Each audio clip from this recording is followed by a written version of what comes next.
সন্ধেবেলায় যদি এরকম থাকে টিফিনে গরম গরম চিকেন মোমো, তাহলে তো সন্ধেবেলাটা একদমই জমে যায়। নমস্কার বন্ধুরা, রয় কাপলস কিচেনে আপনাদের সবাইকে স্বাগত। আজকে আমি আপনাদের সাথে শেয়ার করব চিকেন মোমোর সিম্পল একটা রেসিপি। তাহলে আসুন দেখে নেওয়া যাক। প্রথমেই আমি মোমোর ডোটাকে তৈরি করে নেব। মোমোর ডো তৈরি করার জন্য প্রথমেই আমি নিয়ে নিচ্ছি ময়দা। আমি আমার প্রয়োজন মতন ময়দা নিয়ে নিলাম। অ্যাড করে দিচ্ছি লবণ। লবণটা আমি 1.5 চামচ মতন অ্যাড করে দিলাম। দিয়ে আমি ভালো করে মিক্সড করে দিচ্ছি। এবারে আমি দিয়ে দিচ্ছি রিফাইন্ড অয়েল। এটা কিন্তু ময়ানের জন্য দিয়ে দিলাম।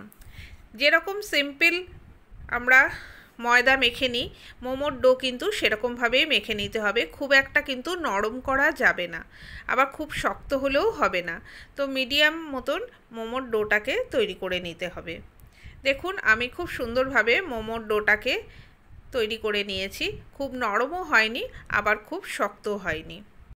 মোমোর ডোটা কিন্তু যদি বেশি নরম হয়ে যায় তাহলে কিন্তু বয়েলড করার সময় মোমোটা ভেঙে যেতে পারে, আর খুব শক্ত হলে কিন্তু মোমোটাও শক্ত হয়ে যাবে। তো সেই বুঝে কিন্তু মোমোর ডোটাকে তৈরি করে নিতে হবে। আর একটু আমি হাতে রিফাইন্ড তেল নিয়ে এর মধ্যে মাখিয়ে এখন আমি এটাকে 20 মিনিট ঢাকা দিয়ে রেখে দেব। এদিকে এখন আমি মোমোর জন্য পুরটা রেডি করে নেব। এখানে আমি নিয়ে নিয়েছি বেশ কিছুটা চিকেনটাকে ছোট করে কেটে নিয়েছি, আর নিয়ে নিয়েছি বেশ কিছুটা রসুন। চিকেনটা আপনারা বাজার থেকে কিন্তু কিমা করে আনতে পারেন, কিন্তু আমি ঘরেই তৈরি করে নিচ্ছি।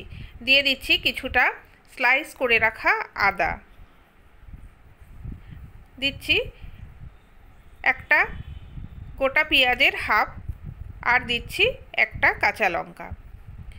এইগুলো সব কিছু দিয়ে আমি এবারে কিন্তু এটাকে এরকম গ্রাইন্ডারের সাহায্যে রেডি করে নেব। দেখুন মোমোর জন্য পুরটা কিন্তু খুব সুন্দরভাবে রেডি হয়ে গেছে। আর মোমো তৈরির জন্য এই জিনিসটা ব্যবহার করলে কিন্তু খুব সহজেই মোমোর পুরটা রেডি হয়ে যায়।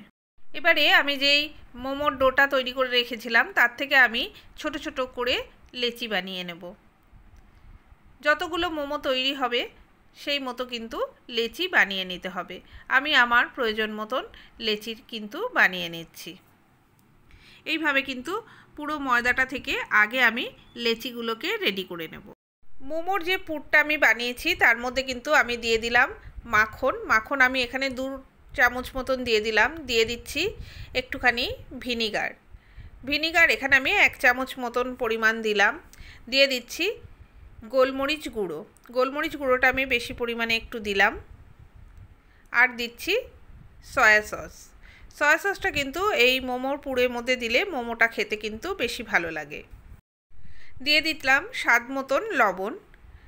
এবারে আমি হাতের সাহায্যে কিন্তু এই পুরটাকে খুব ভালোভাবে মিক্সড করে নেব।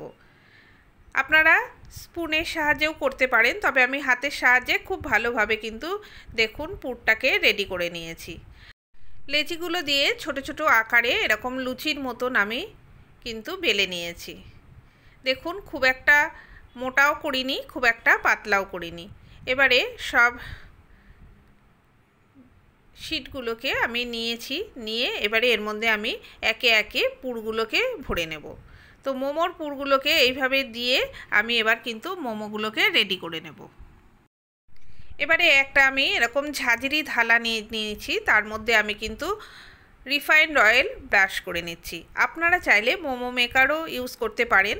আমি এরকম ঝাঁঝরির সাহায্যে কিন্তু আজকে মোমোগুলোকে তৈরি করে নেব।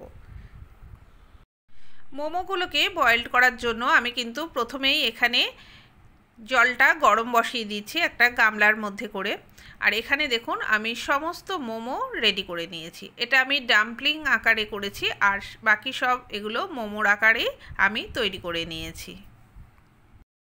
এখন আমি একে একে এই ঝাঁঝরি থালার মধ্যে মোমোগুলোকে সাজিয়ে দিচ্ছি। খুব একটা গায়ে গায়ে দেব না, একটু ফাঁকা ফাঁকা দেব। এতে করে মোমোগুলো যখন আমি তুলে নেব তখন কিন্তু অনায়াসে উঠে আসবে। দেখুন সবকটা মোমো আমি থালার মধ্যে সুন্দর করে সাজিয়ে দিয়েছি। দিয়ে আমি ঢাকা দিয়ে 15 থেকে 20 মিনিট মতন হতে দেব। 20 মিনিট বাদে আমি ঢাকাটা খুললাম। খুলে দেখছি খুব সুন্দরভাবে কিন্তু মোমোগুলো বয়েলড হয়ে গেছে। দেখুন কালারগুলো চেঞ্জ হয়ে গেছে, তো বোঝাই যাচ্ছে খুব সুন্দরভাবে মোমোগুলো বয়েলড হয়ে গেছে। আমি একটা সার্ভিং বোলের মধ্যে এবারে মোমোগুলো সার্ভ করেও আপনাদেরকে দেখিয়ে দিচ্ছি। বাইরে থেকে বা কোনো রেস্টুরেন্টে আমরা কিন্তু অনেক দাম দিয়ে এরকম চিকেন মোমো কিনে খাই, কিন্তু এরকমভাবে ঘরে কিন্তু খুব সহজে চিকেন মোমো আমরা বানিয়ে নিতে পারি। আজকের এই চিকেন মোমো রেসিপিটা ভালো লাগলে একটা লাইক দেওয়ার অনুরোধ রইল। আবারও আসছে একটা নতুন রেসিপি নিয়ে। সবাই খুব ভালো থাকবেন, সুস্থ থাকবেন।